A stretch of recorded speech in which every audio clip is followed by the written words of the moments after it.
RationalInvestor.com's Daily Brief. The answer to your question is learn the goddamn process, trade your trading plans, don't take too much risk on any one trade, and just let yourself get rich. Hello, everyone. Welcome back to the RationalInvestor.com's Daily Brief. Woohoo, party. Happy Friday, TGIF and all. 17th of May, so marching our way through the merry month of May. April showers bring May flowers. I don't know, Meg, how's the weather in Alberta these days? Meg's here in the call with us today. Super cool to see her back in the fold. Hopefully Alberta's stopped snowing there. Yeah, it's pretty nice weather here in the Lower Mainland in Vancouver, British Columbia, Canada. 9 o'clock, well, I guess 9:10 on the wet coast. Cold in Alberta, but no snow, so that's kind of a lucky break.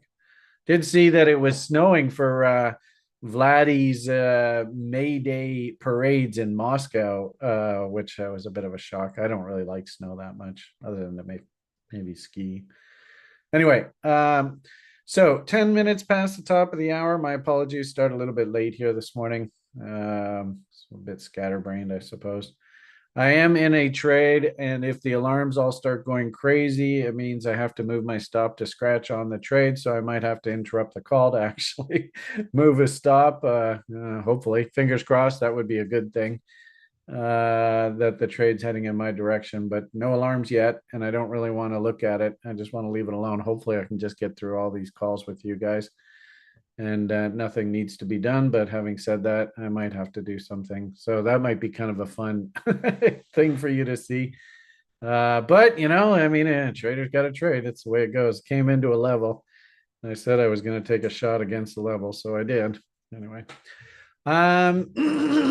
where are we here today?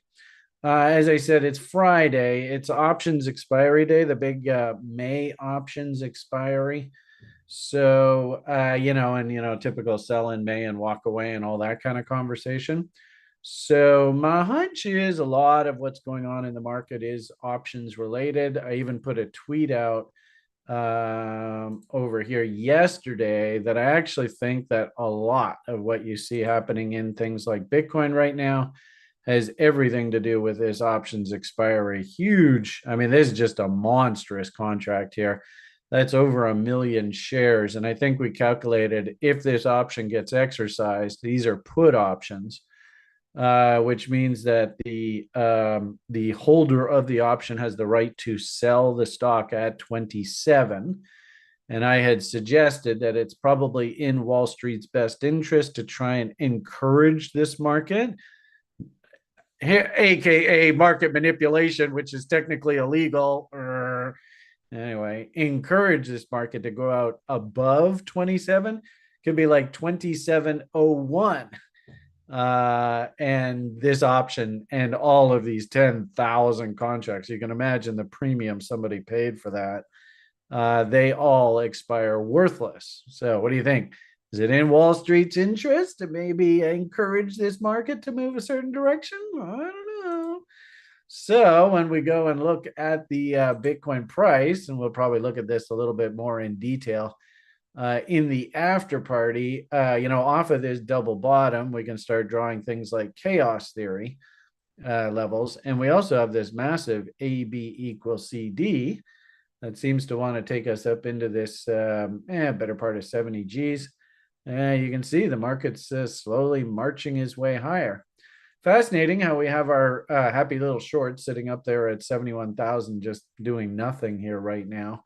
And really, I don't see any reason to touch that. This is the second half of this trade where you move your stop to scratch and just see what the hell happens. So I do think that there's some finessing going on in the market today. And as I said, is it in their best interest to get this market above 27? Oh, look at that. We're 27.34. Well, all 10,568 of you, you're basically going to lose everything when this thing expires at the end of the day. I mean, this is classic Wall Street market manipulation. And the worst part about this is it's done through the derivatives market. It's done through the options market, which technically is in Chicago. and has absolutely nothing to do with regulation. Not a darn thing. Regulators don't even look at this, which just goes to show how completely corrupt the system is. It's bad. I mean, it's stunning. If I was going to ever write a book, like this screenshot here is an absolutely perfect analogy of how corrupt and um, how corrupt the system is. And yet they'll all look at all the regulators and all the politicians and all the public with a completely straight face and say, no, we don't manipulate the market. That's illegal, right? And that's the SEC. They'll come after us if we manipulate the market. Yeah, right. Anyway, so that's the backdrop of what's going on here in the market today. And you can really see it. Like if we look at the S&P 500, notice we've popped up here. Oh, what a surprise. There's some more Foggenbaums. Is it a good idea to learn Foggenbaums and chaos theory? I think so. Not really a big surprise what they did here. And then also, too, this is a great analogy. And then we went after the stops. And you might even argue that this market structure, there really was no clean M top here. This is a V top. It was going to need to be tested at some point down the road. And there you go. Merry Christmas. They just tested it. You might find that they just pull this thing right back and do it all again in another 2 or 3 months. Why do I say that? Well, something actually jumped out at me as I was preparing for today's broadcast, and that is there is a problem here in the stock market. This is actually called Dow Theory, and it basically says that the industrials, which are in teal, they're this sort of, the machine of the economy. And the transports, they're obviously how you get products that are made by the teal guys to the customers. So if the transports are not, the market is a forward discounting mechanism, which means that they will bid prices up in anticipation of, the companies like FedEx and all that kind of stuff making tons of money and huge earnings because, look at all the activity in the economy, blah, blah, blah, blah, blah. So if you see a situation where the transports are heading one direction, and you can clearly see that's a big old ugly M that's coming in here today, and yet the industrials are moving to new highs, that's actually called a Dow Theory sell signal. Wonder if any Gucci sweater wearers will teach you that kind of stuff at their conferences. $5,000. God. Anyway, time-tested rule. There's something wrong with this picture, and there's something wrong with the economy. So while I do like the bullish enthusiasm, and I am encouraged, like especially in crypto, we're seeing nice rallies, but just try and remember that we're kind of trapped in a trading range here with regard to crypto and Bitcoin. So, this is our playground, and it's a very wide playground. There's that 2.618 that I was talking to you about a few minutes ago, and there's that big bull ABCD. And all of this is contained within the playground. There's nothing really sort of new trend established going on here. So just be careful about the overt bullish enthusiasm when it comes to something like the stock market or Bitcoin or something like that. I don't know whether I feel comfortable saying. I do remember talking to you guys a week or so ago saying I didn't really like the idea of coming in and shorting the market down here. It just seemed a little like you were a bit late to the trade. I think what they're doing here is, of course, huge part of this is derivatives related, which just makes you sick to your stomach. And you can see the M up here, triple top, really, which is quite a pattern. And all we're doing is we're just sort of backfilling. You could even make the argument that the trend is just nothing more than let's play connect the dots off the highs. So, this is, again, that this is your playground kind of conversation. So that's the same image off of this ETF. And unfortunately for the Bitcoin community, which really, it's kind of tragic, but it's happened. This is what you guys wanted. These assets with all these ETFs and stuff, they are now fully securitized, which means Wall Street is basically taken over this story. And we are going to move at Wall Street's behest, whether you like it or not. and they'll use the ETFs to drive consumer behavior. And of course, they'll do the derivatives and things like the options behind the scenes to establish floors and ceilings. And then they'll use the futures markets to drive the market to the downside if they so decide they want to put a top in the market, and they don't have to report anything in the stock market. Like, I did find it very interesting that this whole counter trend rally off of the lows here is on almost no volume at all. That to me is very suspicious. But having said that, it is what it is. And if we look at the broader crypto market, I suppose this is encouraging. There is our sort of trend channel, midpoint of the channel.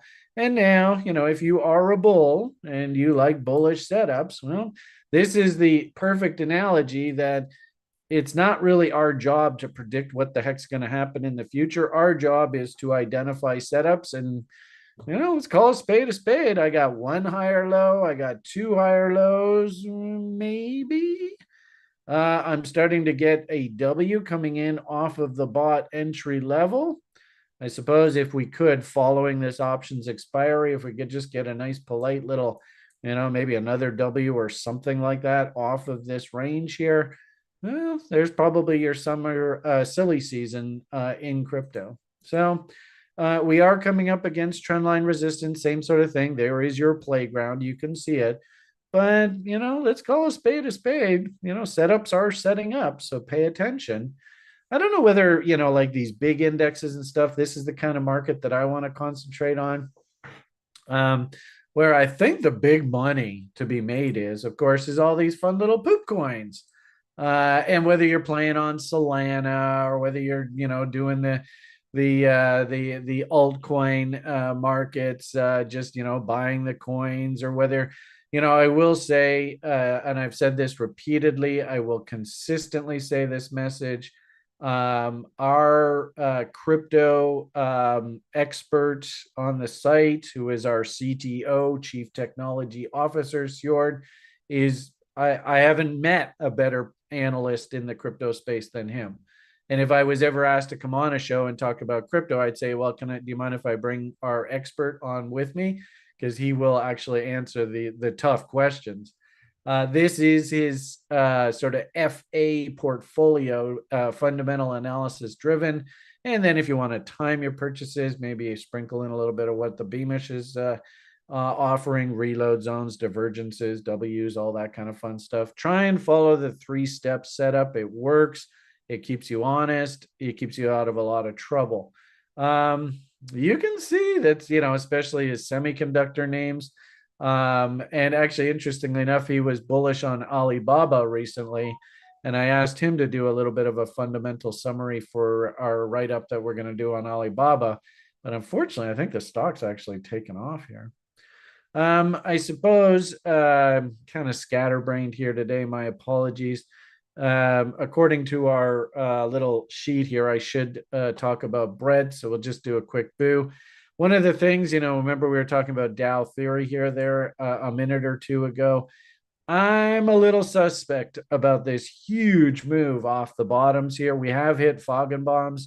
I don't know whether I can believe such a straight move up like this. And the breadth indicator is also rather skeptical. Oh, look at what's going on. Oh, actually, it might have the alert go off here pretty shortly. So just be forewarned. What I wanted to show you was, where's the breadth? Breadth. Where's the page that I have the breadth? Maybe, is it this page? Hey, there we go. There we are. There's internal signs within the broader stock market in the States, because keep in mind, this is the biggest 500 companies in the States. And I also noticed too, if I'm not mistaken, the Russell 2000 is not really participating too much here today. Yeah, there's the Russell 2000 up a whopping 0.07%. Actually interesting too to see NASDAQ's actually down on the day. There's the S&P. So actually Russell 2000 doing better than I thought it was, to be honest with you. But you can kind of see all the M's and stuff. My hunch is, and you see these moves, 0.04, 0.06, 0.0. How can you tell it's an options expiry day, right? I mean, basically, they've just parked this market and it's probably going to go out at these levels. But anyway, the point being that the breadth indicator itself is not, this is actually looking dangerous. I don't like the look of this at all. Now, we aren't in a sort of run for the hills scenario where short and medium term are both overbought. It is interesting to see that on the medium term, the country funds are overbought. So if we did get any kind of violent rally, I did hear that China's doing better. Like I said, Alibaba's feeling a little bit better. The econs coming out of China are a little bit more encouraging. In fact, maybe we. All right, thank you, sir. We started a little bit late here today, though, didn't we? So yeah, appreciate it. There's 15 minutes. We want to try and get this down to around 15, 20 minutes. But let me just finish off my thought here, and then we'll head on over to the after party, and then we'll hang out there. So you can even see leading indicators. Years ago, we used to call this the misleading indicators because they were a bit off. But oh my goodness, leading indicators are falling out of bed here. So that's not a good sign. Interesting to see foreign securities purchased by Canadians. The market was looking for 5 billion, came in 35 billion. So are Canadians buying Canadian assets anymore? Not really. Foreign security. Anyway, I mean, I don't know whether we can really interpret any data out of China here today. But what I will say, and I thought this was interesting, and I think it was reported last night, was that China actually reported numbers that beat expectations. Oh, there you go. Hey, look at that. Sorry, everybody. I got to move my stops.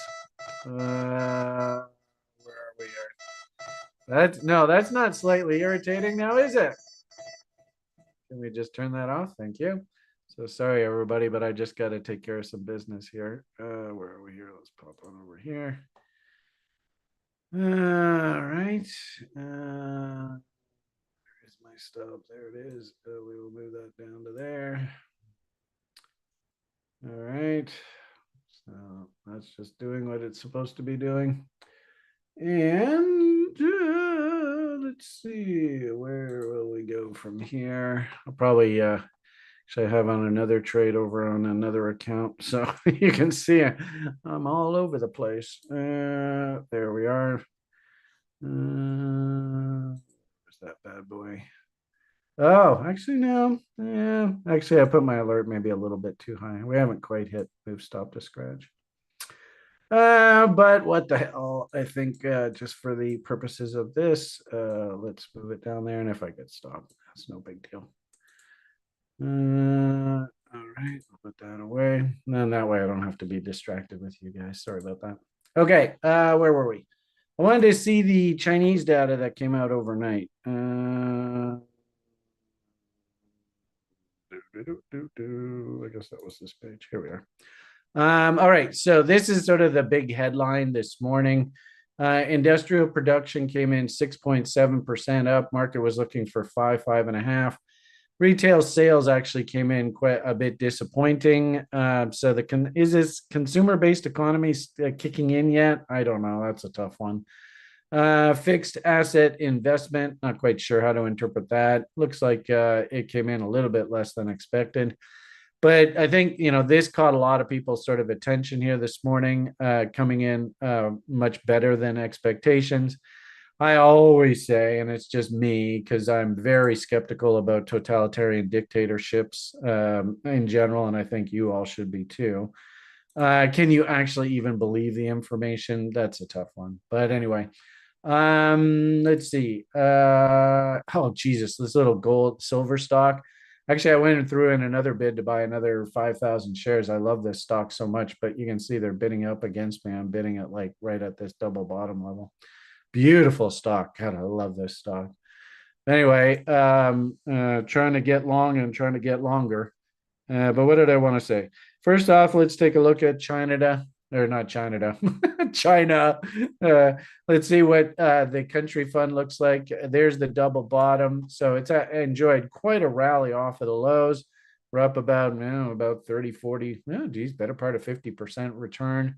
let's call it 40%. So, if you did take the trade, I remember Sjord was bullish of this thing. So hats off to Sjord. Interesting how we just banged into 4669s. So is that maybe, was the actually, maybe we can go a little bit higher. Is this kind of like buy the rumor? All right, the industrial production numbers came out, sell the news.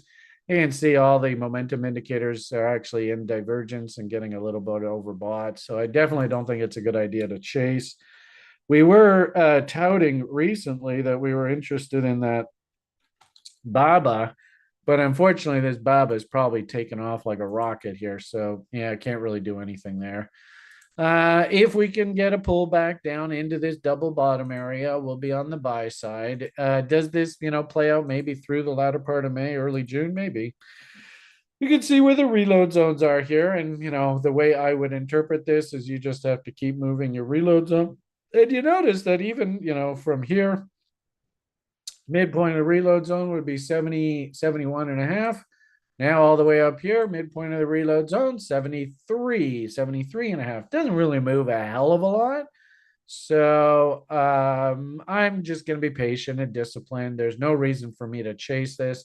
But we did like the idea, especially if you look at something like a weekly chart. That double bottom there looks pretty solid. And I think 50% retracements up into this $200 area is not unrealistic. I'll leave it up to you whether you want to invest in totalitarian dictatorships. That's, obviously up to you. Okay, so kind of a non-econ news event today. It is options expiry, so appreciate what's going on there. And then I would also say too that we have moved up quite a bit here. Could we use a little bit of a pullback here? I think so. So, upsides, I suppose, you can see where trendline resistance is. You can see where moving average support is. This could be a pretty wild trading range here over the next couple of weeks. And there is, if anything, we'll see how today finishes. Maybe we carve out a nice little fractal top here, set the stage for a pullback. But, I wouldn't call that until it actually does develop. And as I said, one thing that bothers me, two things. The breadth indicator is now horrifically in divergence. So that in itself is a major indicator you should probably be respecting. And then secondly, to sort of add to that equation, we have a major disconnect going on here with Dow Theory. Transport's emming out, and I suppose that's on firmer energy prices, while the industrials are actually making a new, relative high here. Very dangerous situation here. That's not good at all. So I think what's happening here, bid the market up into options expiry. Make sure that very, specific options, make damn sure that they expire out of the money. And basically the option expires worthless. Wall Street heads off to the Hamptons, made a ton of money, rinse and repeat, just business as usual. All right, why don't we leave the free broadcast at that for today? As I said, nothing really earth-shaking econ-wise. If anything, that leading indicator data point, little bit suspect here. Not a huge market-moving event, but nonetheless, I can understand why that econ itself probably took sort of the wind out of the market sails here this morning. Do with it as you will. Let's head on over to the after party. Then Brian can go into rants and all that kind of fun stuff, and talk a little bit more about topic specific things while we have lots of time. All right. So it was about 20, 25 minutes. Hopefully you got a half decent summary of what the Beamish thinks is going on in the market. And also too, you got to see how I moved my stop to scratch on a futures trader that I was in while I was doing the show. Imagine that. All right, everybody, have yourselves a great day. Have a great weekend. Let's head on over to the after party. Should be a lively conversation. Slow and steady wins the race. Of course, we'll have broiler chickens on Sunday. And if anything, level oneers, well, actually the whole school program's back up and running. So level oneers, we should have lots of questions from you for the broiler chicken show on Sunday. Grim should be firing on all cylinders here for this weekend. If you're interested, come on out to the after party here today. And we'll talk a little bit about some of these ideas that I mentioned here today in more detail. All right. Have yourselves a great day. All the best. Hugs and kisses. The only thing left for Brian to say to you good people is bye for now.